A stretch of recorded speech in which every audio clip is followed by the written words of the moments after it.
Hi everyone! So guys, update sa video ko ngayon guys. Update, ay sa video ko. So update ngayon sa aking outfit guys. Kasi sobrang dami nyo kasi talaga guys yung mga nagchat-chat sa akin. Mga nagme-message sa akin sa Instagram. Hindi ko lang kayo guys nare-replyan talaga. Pero as in, yung mga personal messages nyo for me, nakikita ko yun at nababasa ko. At mga 85% talaga sa aking mga subscribers, sa aking followers, sa aking Instagram, at sa aking YouTube. Ayun, mga nagpa-personal message kayo na, ayun nga yung advice nyo sa akin na hindi ko na aahitin ulit yung aking outfit. Actually guys, sobrang dami nyo yung mga nagme-message sa akin na hindi ko na daw aahitin yung outfit ko kasi ewan ko ba, mas bagay daw sa akin yung merong buhok sa kilikili kasi ewan ko, mas nakakadagdag daw ng ng looks ko or ng nakakadagdag daw talaga ng beauty ko yung meron akong buhok sa kilikili kasi parang ang bago daw sa kanila yung nag-ahit ako nga ng aking outfit, tapos nag-post ako at nag-tiktok ako noon, di ba may mga video ako that time. So, yung iba hindi natuwa sa video ko. Sabi nila, parang nakakaiba, parang may bago sa'yo, na parang may kulang daw sa video ko. Parang may kulang daw sa mukha ko. Kahit, although na meron naman akong makeup, ayos naman ako, di ba?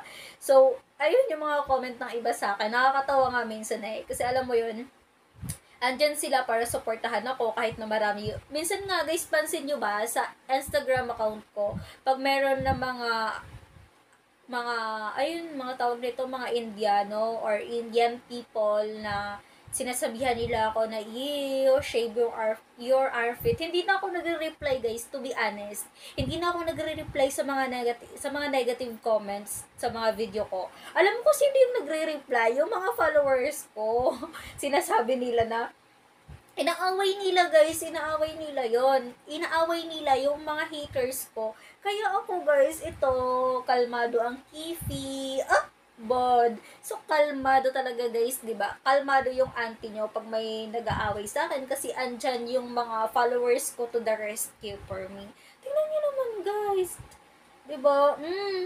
Actually, ano naman okay naman sa akin kung mag-aahit ako ng aking outfit or hindi naman talaga. Tingnan nyo guys, oh.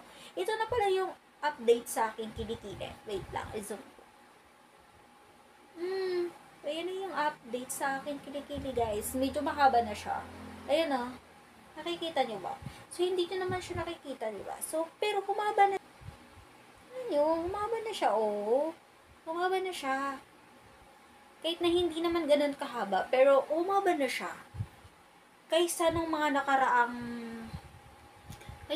nakaraang buwan, tingnan niyo naman. Ito yung mga hinahanap ng followers ko na parang kulang daw talaga sa video. Para daw ang kingkoy ko tingnan. Mga nagko-comment doon, sabi nila, uy, ang kingkoy mo tingnan, wala kang buhok sa kilikili, parang hindi bagay sa'yo. Oh, na yung mga tao at tanggap na nila na meron akong buhok sa kilikili. So, that's all lang guys. Oh, sure.